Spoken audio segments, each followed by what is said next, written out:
Ce dimanche est un jour spécial pour toutes les mamans dans le monde. C'est leur fête. Dans cette édition, donc, nous parlerons largement de cette fête des mères célébrée en Côte d'Ivoire. Nous sillonnerons plusieurs communes du district d'Abidjan, mais également des villes de l'intérieur.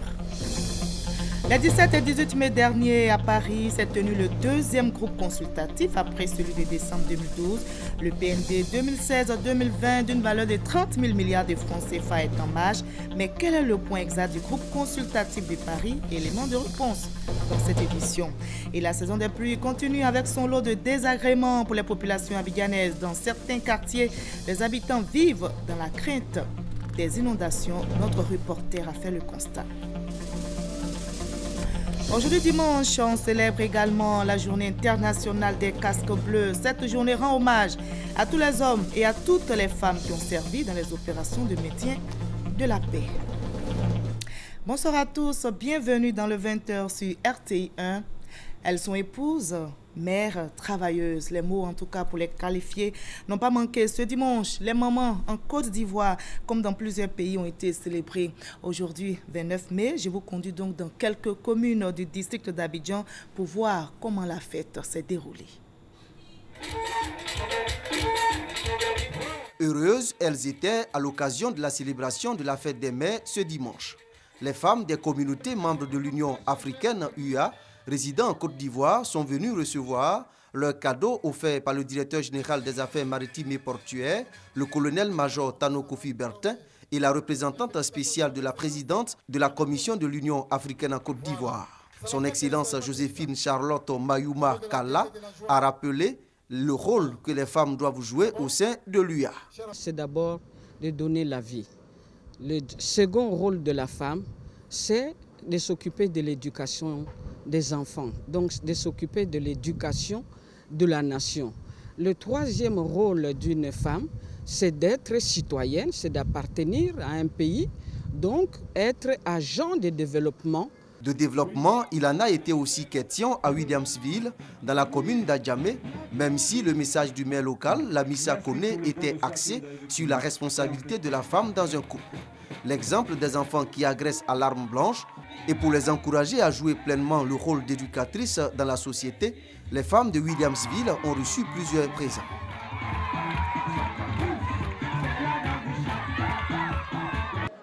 À l'instar de toutes les mères, celles de l'Église universelle du Royaume des Dieux ont été célébrées par toute la communauté ce dimanche 29 mai au Cénacle du Saint-Esprit à Adjamé. Cette fête hommage a été l'occasion pour les mamans de se draper dans leur tenue d'apparat. D'une grande nation, au nom du Seigneur Jésus, toute l'Église dit Amen. Et ne voulant pas faire les choses à moitié, l'Église universelle du Royaume des Dieux, par le biais de sa branche sociale ABC, entendée Association de bienfaisance communautaire, a couvert les moments de cadeaux. Chacune des mères est repartie satisfaite et comblée de joie. Les mamans à l'intérieur du pays ont aussi fait la fête. Nos reporters ont donc fait escale à Bonoa, Bouaké et Kouibli. Voyons cela. À Niakaramadougou, la célébration de la fête des mères a été l'occasion pour l'association des femmes du secondaire AFESNI de célébrer les mamans de cette localité. Celles qui ont donné la vie ces 3 derniers jours au centre hospitalier régional de Niakaramadougou. Au nombre de 15, ces femmes ont reçu des mains des membres de l'AFESNI des présents composés d'objets d'entretien du nouveau-né. Pour la présidente de cette association, Ndiolé Clarisse, les femmes doivent aussi mener des actions en faveur des autres femmes. Les autorités administratives et sanitaires de la ville ont salué cette initiative qui démontre le caractère affectif de ces éducatrices. Les mamans du monde rural de la sous-préfecture de Tortilla, dans la région d'Yambol, ont abandonné toute activité champêtre et commerciale pour célébrer le jour qui leur est dédié. Les porte-paroles de ces femmes ont exprimé quelques difficultés qui entravent leur épanouissement économique et social. Manque de formation, d'équipement et financement de leurs activités génératrices de revenus. Message bien perçu par Guibesson Guindassien Sévérin, fils de la localité. Il a exhorté les femmes à cultiver l'esprit coopératif pour mieux bénéficier des appuis. Cette célébration de la fête des mères de Tortilla a été mise à profit pour sensibiliser les femmes sur l'importance de la couverture maladie universelle, CEMU. 2 jours pour mettre du baume dans le cœur des mamans du village de Baou 1 dans le département de Kubli. Une première du genre. Le jour 1, un bal poussière, idéal pour se déstresser après une journée de dur labeur dans les champs. On n'a pas l'habitude de fêter, mais cette année on est content parce que nos frères sont venus. On va fêter ensemble, on va manger ensemble. Partage et cohésion le 2e jour. Toutes les mamans de Baou 1 et environ reçoivent des complets de paille. Cette première fête des mères à Baou 1 est l'œuvre d'Antoine Bailly, cadre de Baou 1 et président de la mutuelle de développement de Totodo. Une rose, un complet de paille et un kit de beauté à plus de 800 mamans de la commune de Bonoua. Le maire John Wan Teke Norbert honore ainsi les mamans de sa cité. Selon lui, ce geste a tout son sens. Les bénéficiaires n'ont pas manqué de traduire leur reconnaissance au maire pour cette initiative qui montre, selon elle, sa considération pour le rôle que jouent les mamans dans la société. Nous sommes très heureuses parce qu'après avoir préparé à la maison, balayé la maison, honoré nos maris et nos enfants, aujourd'hui on est fêtés. Cette célébration des mères de la commune de Bonoua, selon le premier magistrat, sera désormais une institution. Voilà, vous l'avez vu, ce dimanche 29 mai est donc un jour spécial. C'est une journée dédiée à toutes les mamans dans le monde. La maman travailleuse, maîtresse de foyer, était justement au centre de l'entretien du magazine de dimanche au journal de 13h, présenté par Delphine Gla. Comment réussir une vie de famille, et l'une des clés reste la communication, selon Berthe Odile Pognan, psychopédagogue. On écoute juste un entretien. L'extrait. Communiquer, ce n'est pas vouloir entendre ce qu'on veut. C'est vrai qu'on communique, mais est-ce qu'on s'entend?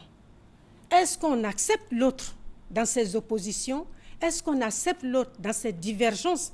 Parce que quand on dit qu'on ne communique pas, est-ce qu'on ne l'a pas essayé? Et quand on a compris, parce qu'il y a des blocages, quand vous demandez, on dit non, avant quand je dis, la personne ne prend pas mes besoins en compte. C'est comme s'il y avait une fusion et l'autre voulait seul parler à la place de l'autre.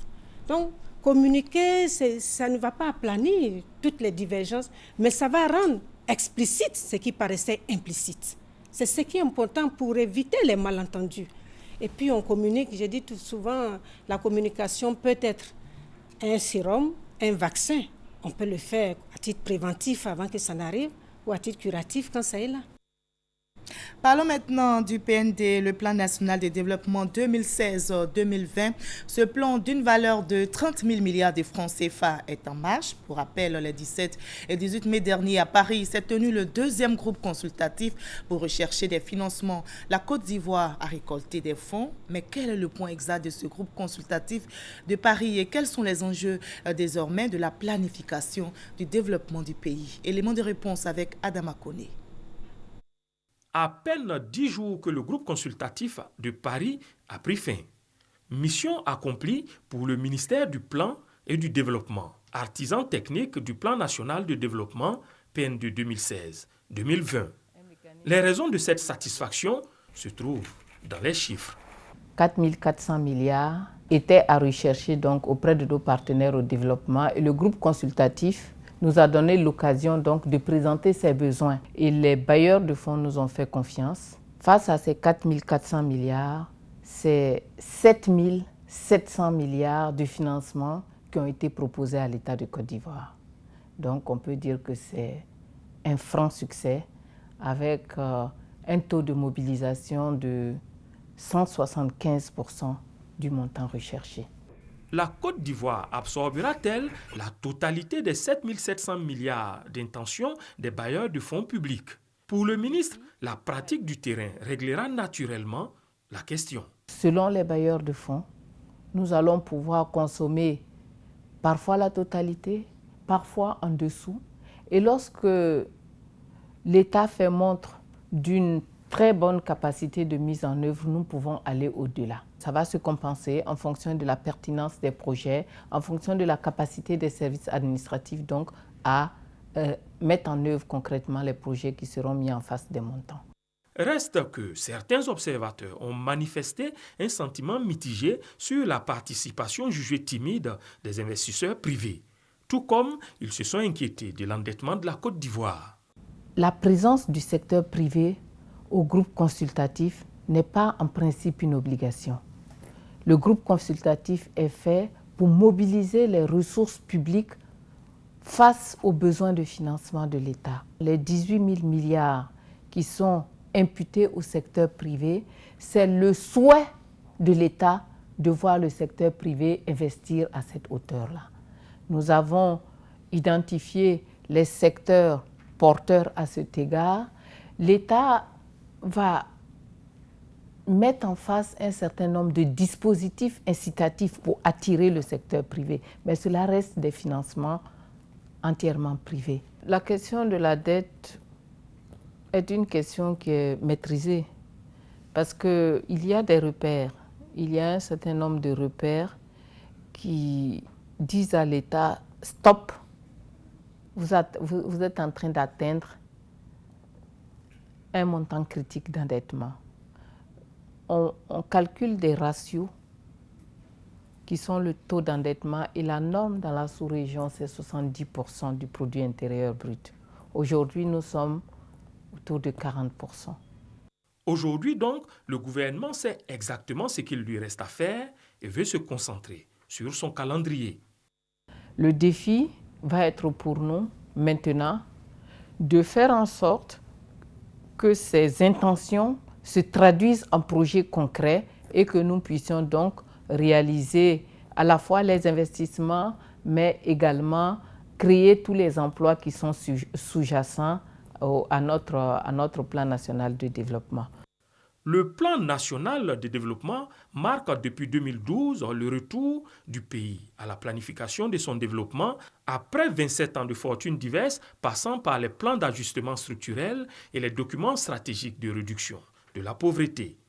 Il se présente comme le plan de vol de l'appareil Côte d'Ivoire vers une destination où le bien-être, bien plus le mieux-être des citoyens, reste au cœur du développement.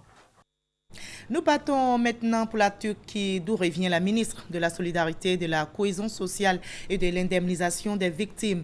La ministre Marietou Koné représentait la Côte d'Ivoire au sommet mondial de l'action humanitaire. Et à ce rendez-vous des Nations Unies, Marietou Koné a réaffirmé l'engagement de notre pays à promouvoir les principes humanitaires. Envoyé spécial, Hervé Blé. Des milliers d'engagements pris au cours de cette table ronde et 15 sessions spéciales. C'est le bilan du tout premier sommet mondial de l'action humanitaire.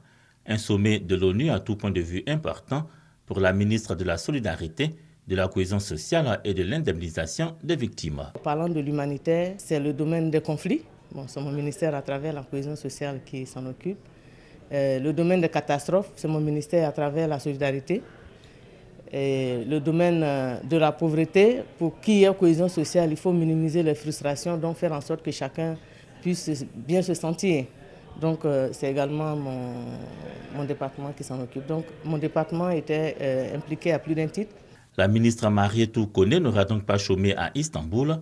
Les leçons tirées sont nombreuses. Il faut entretenir la paix en investissant dans tout ce qui permet de réduire les inégalités, à savoir les structures sanitaires et scolaires. Il faut également prévenir les catastrophes en mettant en œuvre les résolutions de la COP 21. En plus de prévenir les conflits, prévenir les catastrophes, il faut faire des investissements à très long terme pour réduire la pauvreté. Parce que la pauvreté fait partie des choses qui provoquent des conflits, qui amènent les gens à se déplacer. Donc il faut faire des investissements durables, accompagnés de beaucoup de structures sociales. Donc pour la Côte d'Ivoire, c'est la question de l'emploi, l'emploi jeune, la question des activités génératrices de revenus pour les femmes. La mutualisation des efforts pour répondre aux défis humanitaires est l'une des recommandations fortes du tout premier sommet mondial humanitaire. États, Organisation des Nations Unies, société civile, agences humanitaires, ONG et les communautés elles-mêmes sont appelées par Ban Ki-moon, le secrétaire général de l'ONU, à agir, la souffrance humaine ayant atteint un niveau inégalé depuis la Seconde Guerre mondiale. Et loin d'Istanbul, ici à Abidjan, la traditionnelle journée nationale d'hommage au personnel du ministère de l'Éducation nationale s'est tenue ce matin au lycée classique de Cocody. Thème retenu pour cette 4e édition annuelle, tous mobilisés pour la scolarisation obligatoire. Marraine de la cérémonie, Mme Henriette Conan-Bédier, les temps forts de cette journée d'hommage dans ce compte rendu de Christelle Menant. Ils font le quotidien de l'enseignement primaire et secondaire en Côte d'Ivoire. Proviseurs, censeurs, éducateurs, enseignants, chefs d'établissement. Tous conduits par la ministre Kandia Camara, ont animé cette journée nationale d'hommage au personnel du ministère de l'Éducation nationale. Organisée annuellement, cette 4e édition était consacrée à la scolarisation obligatoire. C'est bien une fête populaire, la fête à l'honneur de chacun de vous. Tout montre combien cette pause est nécessaire pour reprendre du souffle, loin du rythme des priorités qui sont notre lot quotidien. Le principal challenge actuellement, vous vous en doutez, est celui de la mise en œuvre de l'initiative présidentielle instituant l'école obligatoire dans notre pays. Marraine de la cérémonie, Henriette Conan-Bédier a participé à la décoration d'agents et partenaires qui se sont particulièrement illustrés en faveur de l'école ivoirienne. Pour la construction et le don d'infrastructures ou de matériel scolaire, ou pour leur engagement quotidien. Ils sont au total 229 à avoir été décorés. C'est à juste titre que cette célébration vous est dédiée. J'adresse mes chaleureuses félicitations à tous les récipiendaires de la présente édition. Personne ne peut rembourser la dette que la nation vous doit. Aux côtés de la ministre de l'Éducation nationale, la ministre des Droits de l'Homme et des Libertés publiques et celle de la solidarité, de la cohésion sociale et de l'indemnisation des victimes. Avec elle aussi, la vice-présidente de l'Assemblée nationale représentant la première dame Dominique Ouattara et Clarisse Duncan, épouse du Premier ministre. Un parterre varié et uni de personnalités, tous et toutes venus célébrer le personnel de l'éducation nationale. Ils s'activent chaque jour à travailler à l'éducation des enfants, à bâtir la nation ivoirienne. Des douaniers qui repartent à l'école, ils ont été formés par l'Organisation pour l'interdiction des armes chimiques. La formation sous-régionale axée sur les armes chimiques a été un succès selon les participants. Ils pourront ainsi désormais identifier les produits chimiques indexés à la Convention, nous explique Abou Sanogo. Pendant 4 jours, les fonctionnaires des services douaniers et portuaires des États partis de l'Afrique centrale, du Nord et de l'Ouest ont pu confronter leurs expériences et bonnes pratiques afin d'identifier les produits chimiques pertinents à la Convention sur les armes chimiques, d'analyser les recommandations de l'Organisation mondiale des douanes au sujet des produits chimiques inscrits et les changements qui pourraient être apportés au système harmonisé et de discuter des questions liées aux douanes comme les divergences dans les déclarations de transfert des produits chimiques inscrits, l'évaluation des risques, les transbordements et les logiciels utilisés par les services douaniers. Nous avons eu à regarder tout ce qui peut être à la base de ce qu'on appelle les disparitions, c'est-à-dire les différences observées entre les quantités de produits exportés et importés au cours des mêmes transferts au niveau des pays. D'autant plus que lorsque un pays X exporte un produit vers un pays Y qui est l'importateur, il déclare à l'OIAC et le pays qui importe ce produit fait aussi sa déclaration. Les participants ont été instruits par les experts de l'Organisation pour l'interdiction des armes chimiques. Nous rentrons suffisamment édifiés sur l'utilisation d'abord des produits chimiques qui sont permanemment une menace, d'où l'appellation de armes chimiques. Nous étions tous ignorants parce que nous utilisons des produits, mais nous perdons de vue le fait que ces produits peuvent être détournés à d'autres fins et à des desseins meurtriers. Donc il faille suivre la réglementation en vigueur. L'intérêt de cette formation est de réduire, voire éliminer les différences dans les déclarations des produits chimiques. À l'issue, des diplômes ont été remis aux participants. C'est en 2011 que le gouvernement ivoirien a lancé les travaux à haute intensité de main-d'œuvre appelés TIMO. 5 ans après, une évaluation a été faite. Selon le projet Emploi Jeunes et Développement des compétences PGDEC, 12 500 jeunes ont bénéficié des travaux TIMO, un bilan jugé satisfaisant selon les initiateurs, nous dit Grace Kando. 12 500 jeunes ont bénéficié entre 2012 et 2015 des travaux publics à haute intensité de main-d'œuvre TIMO, une des composantes du projet Emploi Jeunes et Développement des compétences PGDEC. Les TIMO concernent les jeunes de 18 à 30 ans. Leur mission, le curage des caniveaux, l'entretien des espaces verts et le désensablement. Le programme a bénéficié de l'appui de la Banque mondiale. Il a été exécuté dans 16 communes du district d'Abidjan et de l'intérieur du pays. 5 ans après, l'heure est à l'évaluation. L'intérêt du programme TIMO, objet de cette étude d'impact, est qu'il vise la promotion des activités à haute intensité de main-d'œuvre à travers l'implication d'un grand nombre de jeunes, le plus souvent qualifiés ou pas, dans la réalisation des travaux d'intérêt public en vue de la réduction du chômage. Cette étude présente le mérite aux évaluations indépendantes car ces résultats permettent de fournir des informations importantes sur la portée stratégique de l'instrument TIMO qui vont au-delà de la Côte d'Ivoire. Les résultats de cette évaluation serviront de boussole au gouvernement ivoirien pour définir une nouvelle stratégie de l'emploi 2016-2020. Les résultats de cette étude sur l'impact des TIMO constitueront désormais une base solide pour la prise de décision portant sur les actions à mener pour faciliter l'insertion des jeunes en Côte d'Ivoire. L'évaluation va contribuer aussi à améliorer la qualité des données sur la situation de l'emploi en Côte d'Ivoire.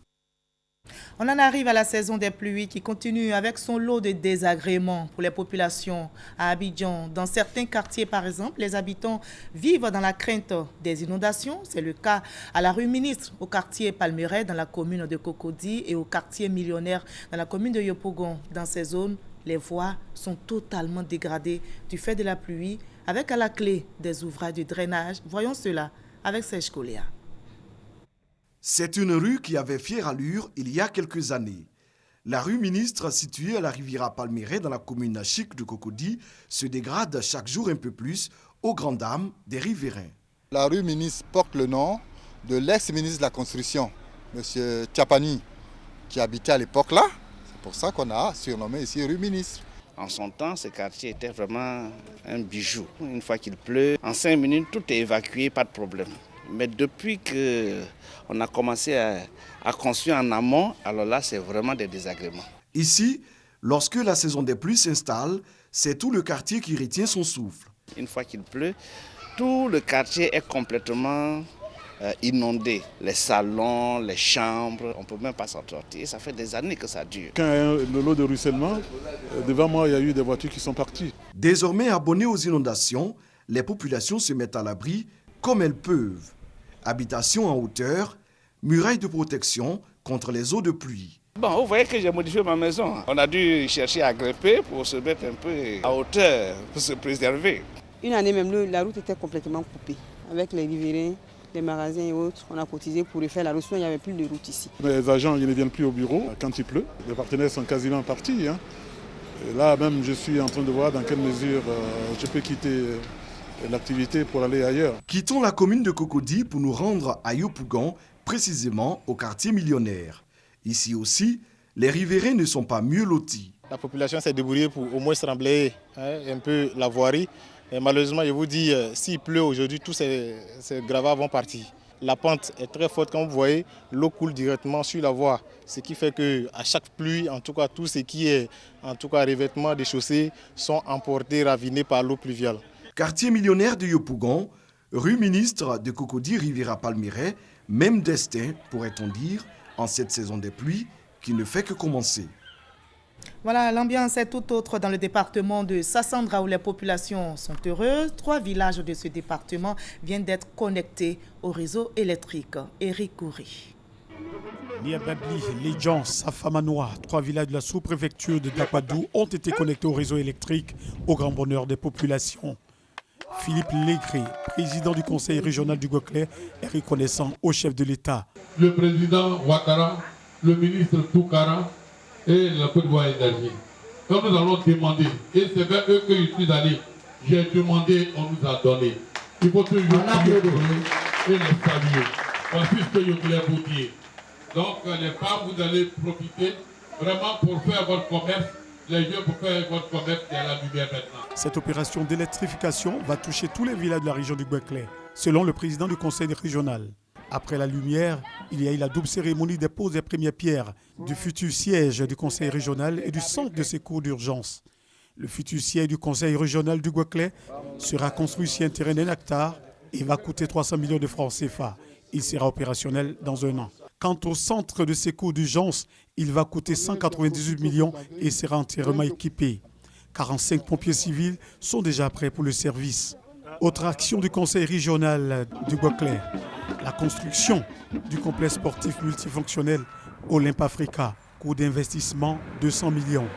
Depuis 2013, 2,5 milliards de francs CFA ont été investis par le Conseil régional du Gueuclès dans les actions de développement. Le rideau est tombé hier, c'est la 8e édition du Salon international du livre d'Abidjan. Thème de ceci-là, 2016, le livre Lieu de mémoire et porte d'avenir, rencontres professionnelles, dédicaces, vente d'ouvrages en meublé. Ceci-là et 26 000 visiteurs ont été enregistrés. Le ministre de la Culture et de la Francophonie invite les éditeurs à ne publier que des livres de qualité. Isaïo Adamakone. Rideau sur la 8e édition du Salon international du livre d'Abidjan Silla. 3 jours durant, éditeurs et professionnels de la chaîne du livre ont permis aux lecteurs de s'offrir des ouvrages de leur goût à moindre coût.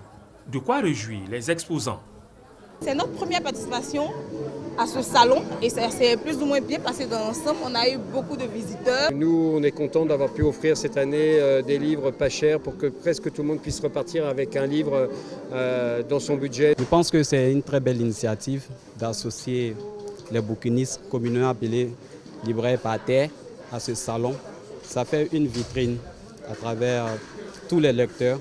Il faut savoir que ce commerce aujourd'hui n'est plus à l'informel. Le ministre de la Culture et de la Francophonie s'est félicité de la cohésion retrouvée au sein des éditeurs, clé de la réussite de cette 8e édition, avant de prôner une édition d'ouvrages de qualité. De l'avis de tous, c'est le salon le plus abouti de ces 8 éditions qui ont été faites. Nous avons lancé un appel à la qualité et cette qualité a déjà été soulignée par de salon. Un prix Silla a été instauré pour féliciter le meilleur éditeur de l'année pour la qualité de son travail. Cette année, c'est la maison d'édition Nei Seda qui a été lauréate, quand Valès Édition et l'Encre Bleue occupaient respectivement les 2e et 3e places. Ils sont aussi célébrés pour la qualité de leur travail. Il s'agit des casques bleus. Aujourd'hui, donc dimanche 29 mai, le monde entier leur rend hommage. Cette journée donc est dédiée à tous les hommes et à toutes les femmes qui ont servi dans les opérations de maintien de la paix dans le monde. Explication avec Herman Djivi. Un drapeau en toile de fond, une couleur bleu ciel avec une couronne d'olivier portant le monde, des véhicules frappés du sigle UN, entendez Nations Unies. Voici les armoiries des troupes de l'ONU déployées à travers le continent. Les soldats des Nations Unies proviennent de différents pays membres de l'organisation internationale. Leur mission, aider les pays déchirés par des conflits à créer les conditions du retour à une paix durable. Une mission pas toujours comprise sur le terrain par les populations qui les accueillent, du fait d'un manque de compréhension du système de fonctionnement et d'intervention de ces troupes sur le terrain. Malheureusement, plusieurs scandales entachent depuis quelques années cette image noble et le sens du sacrifice des soldats des Nations Unies. Des abus, notamment sexuels, commis par les forces de l'ONU. Dernier scandale en date, la Centrafrique. Dans 16 missions de maintien de la paix dans le monde, en 2015, l'ONU a recensé 69 cas de viol, dont 22 en République centrafricaine et 16 en République démocratique du Congo. À l'occasion de cette journée internationale des casques bleus, Amnesty International demande aux Nations Unies l'ouverture d'une enquête pour traduire les responsables en justice. Conscient de l'ampleur de ces scandales qui jettent le déshonneur sur l'organisation internationale, Ban Ki-moon, le secrétaire général de l'ONU, appelle les États fournisseurs de casques bleus à poursuivre en justice les auteurs reconnus de cas d'abus sexuels. Des soldats de l'ONU nombreux à perdre la vie dans l'exercice de leur mission. Ce dimanche, 29 mai, 4 soldats togolais ont été tués dans un attentat à Mopti, au Mali. Selon des sources policières et onusiennes, ils seraient tombés dans un piège tendu par des assaillants. Notez en bref que le verdict tombera demain lundi pour l'ex-président tchadien Hissène Habré, jugé depuis 10 mois par un tribunal spécial africain à Dakar pour crimes contre l'humanité. C'est le premier procès d'un chef d'État en terre africaine. Fin de ce journal, mais ne décrochez surtout pas à 22h. Donc tout à l'heure, vous retrouverez Cathy Touré dans Dimanche de foot. Et au menu ce soir, le gros match qui a opposé le Stade d'Abidjan à la SEC Mimosa. Il y aura également les résumés des autres matchs de Ligue 1. À l'occasion de la fête des mères, le Doc Ivoire sera consacré au moment des footballeurs. L'entrevue de DDF reçoit Venance Zézé, alias Zézéto. L'ex-petit génie de l'académie Mimo Sifcom répond à toutes les questions que vous vous posez sur sa carrière et sur sa vie à l'étranger. DDF s'intéresse à Thomas Touré, l'Ivoirien des Girondins de Bordeaux. Retrouvez également les nouvelles de nos pros, les plus beaux buts de ce week-end et les rubriques habituelles comme On s'en fout. Allez, rendez-vous tout à l'heure à 22h. Ne décrochez pas. Merci à toutes les mamans qui nous regardent à travers le monde.